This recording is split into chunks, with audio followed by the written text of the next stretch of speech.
Halo semuanya, kembali lagi dengan gue Pandu di channel Diri Pengsi. Jadi video kali ini gue pengen ngebahas tentang permasalahan umum yang terjadi di masyarakat. Kenapa sih masyarakat takut banget buat datang ke psikiater? Mungkin bagi kalian yang pernah ngerasain kalau misalnya kalian tuh punya beban di pikiran, beban di jiwa atau apapun, dan kalian punya rencana untuk datang ke psikiater. Tapi di tengah-tengah rencana, tiba-tiba kalian ngerasa takut atau ngerasa nggak aman. Atau misalnya ngerasa takut dikatain orang gila sama psikiater atau sama orang sekitar. Nah, kenapa sih orang bisa takut ke psikiater? Jawabannya nih, kalau boleh jujur ya, sebenarnya ini soal stigma. Stigma jelek yang udah menjamur di masyarakat Indonesia. Nggak cuman yang tua-tua doang, yang muda juga masih banyak kok. Teman-teman gue yang nganggap gue kalau misalnya ke psikiater itu, hati-hati ketergantungan obat kayak narkoba. Atau misalnya coba aja dulu ya, coba aja lu ngetes ke teman-teman tongkrongan lu atau misalnya orang tua lu deh. Ngomong kayak gini, aduh, kayaknya aku lagi stres banget nih, lagi banyak beban. Aku minggu depan ke psikiater deh. Coba lihat responnya. Tapi kalau misalnya responnya ternyata, jangan kau sekali-sekali ke psikiater ya. Kamu tuh bukan orang gila. Lagi pula kamu masih kecil, masa udah stres? Nggak mungkin itu, nggak mungkin. Nggak usah ke psikiater. Mirisnya memang masih banyak banget sob yang bikin stigma soal gangguan mental ini jadi jelek. Nah, gue pengen coba pecahin nih beberapa ketakutan yang sangat-sangat sering terjadi di masyarakat, dan mungkin subscriber gue juga pernah curhat ke gue. Ketakutannya udah gue simpulin di sini. Jadi kita langsung masuk aja ke poin pertama. Yang pertama, takut dibilang gila. Entah itu sama orang tua, atau sama temen, atau sama pacar, atau bahkan sama psikiaternya. Takut dibilang gila. Gini ya, misalnya lu diputusin sama pacar lu nih, tapi lu gak punya gangguan mental, cuma lu pengen curhat sama psikiater. Itu sah-sah aja, lu boleh datang juga.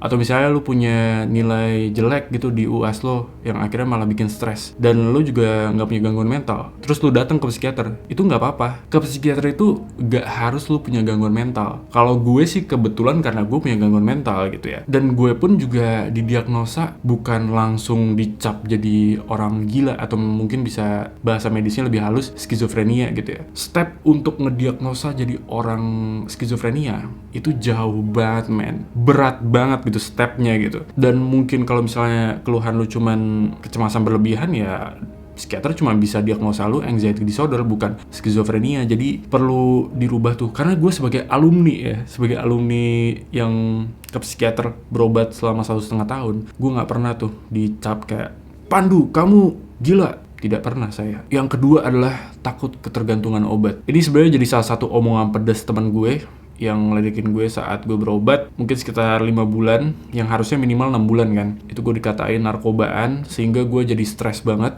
dan gue memilih untuk mutusin obat-obatan gue. Efeknya anxiety gue dan depresi gue 2 kali lipat lebih parah daripada sebelumnya. Itu gara-gara omongan toksik, gara-gara omongan yang gak ngerti sama gangguan mental itu kayak gimana. Jadi gue kesel banget asli sama orang-orang kayak gitu.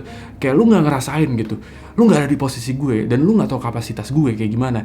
Gue berjuang untuk ngelawan anxiety tiap malam, sesak nafas tiap malam.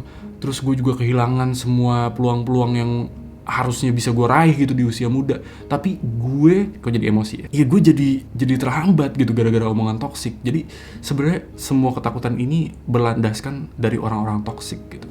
Padahal nih ya, kalau misalnya lu orangnya disiplin, lu bisa ngikutin instruksi yang dikasih sama psikiater gitu, lu bisa sembuh. Saksinya gue.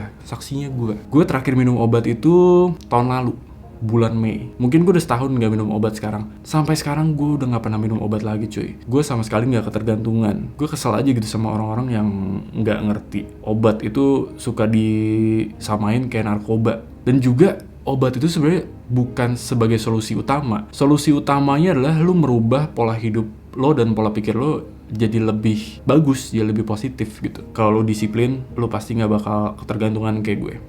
Maksudnya gue gak ketergantungan gitu. Ya pokoknya itu. Yang selanjutnya adalah takut orang tua marah. Nah kalau misalnya kayak gini gue gak bisa komen banyak, karena sifat orang tua kita beda-beda ya. Kalau misalnya orang tua gue memang awal-awalnya gak mengizinkan juga kalau misalnya gue untuk ke psikiater. Tapi pada akhirnya setelah gue bujuk-bujuk, gue ceritain gitu ya, kalau ternyata gue punya kecemasan berlebihan yang sangat mengganggu perkuliahan gue dan produktivitas gue, akhirnya perlahan-lahan mulai percaya. Dan prosesnya sangat panjang, sekitar 1 tahun untuk meyakinkan bahwa gue punya gangguan mental. Buat kalian nih yang mungkin takut sama orang tua kalian, ya mungkin kalian bisa coba cari waktu senggang gitu untuk cerita soal keluh kesah kalian. Dan kalau misalnya ternyata orang tua lu masih ngasih lampu merah gitu, bukan ngajarin lu untuk jadi orang yang nakal gitu, anak yang durhaka gitu, enggak, tapi lu tuh harus harus tahu kapasitas lu. Kalau lu merasa bener-bener udah nggak enak banget, udah nggak nyaman banget gitu ya lu nggak perlu nungguin persetujuan orang tua lu gitu. Karena pada dasarnya nanti setelah lu gede juga, semua keputusan itu lu yang ngambil, bukan bokap nyokap lu. Jadi menurut gue, kalau memang nih lu udah kepepet banget, udah bener-bener butuh pertolongan, dan mungkin ternyata orang tua lu toksik juga gitu kan, nggak ada yang tahu, gue saranin lu mungkin bisa ngambil keputusan untuk menyelamatkan mental lu dan mungkin fisik lu juga. Nomor 4, dan ini menjadi masalah bagi anak muda mungkin ya, tapi nggak semua anak muda, mungkin takut biaya mahal. Gue sebagai mahasiswa ya, sekarang umur gue 21 tahun, datang ke psikiater tuh dari umur 17 tahun. Mungkin gue udah ngabisin duit ya berapa puluh juta gitu. Ya mungkin gue lupa ya, gue nggak pernah nyatet. Tapi itu yang jadi masalah gue ya. Setiap gue mau datang ke psikiater tuh kayak gue nggak enak gitu sama orang tua gue. Gue takut ngebebanin dari segi finansialnya. Tapi ya mau gimana lagi, gue harus ngobatin ini. Dan belum lagi kalau misalnya ada yang nyaranin, udah pakai BPJS aja. Gue kasih tahu ya, ini sebenarnya gue juga pernah ngomong waktu itu di video sebelumnya, pakai BPJS tuh ribet pak, ribet banget, ngantrinya malah bikin depresi anjir. Makanya gue dari dulu gue nggak pernah pakai BPJS, gue pakai asuransi.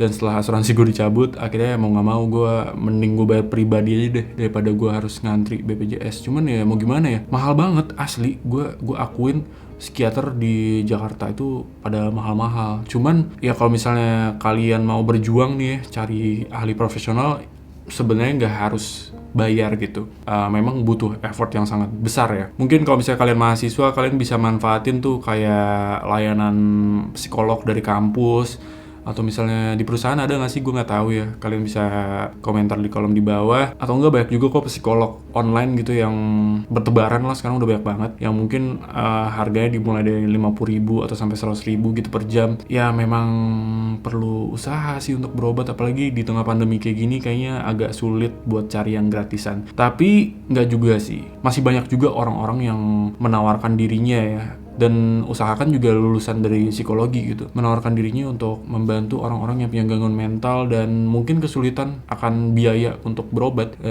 Dan mungkin kalian bisa cari di internet layanan konsultasi gratis itulah pokoknya. Kalau misalnya kalian memang punya niat untuk mengobati mental kalian, ya tetap berusaha aja sih. Oke, jadi segitu aja. Jangan lupa untuk semangat terus berjuang, karena gue juga masih berjuang sampai sekarang. Sampai jumpa di video selanjutnya di channel Biari Pengsi. Bye-bye.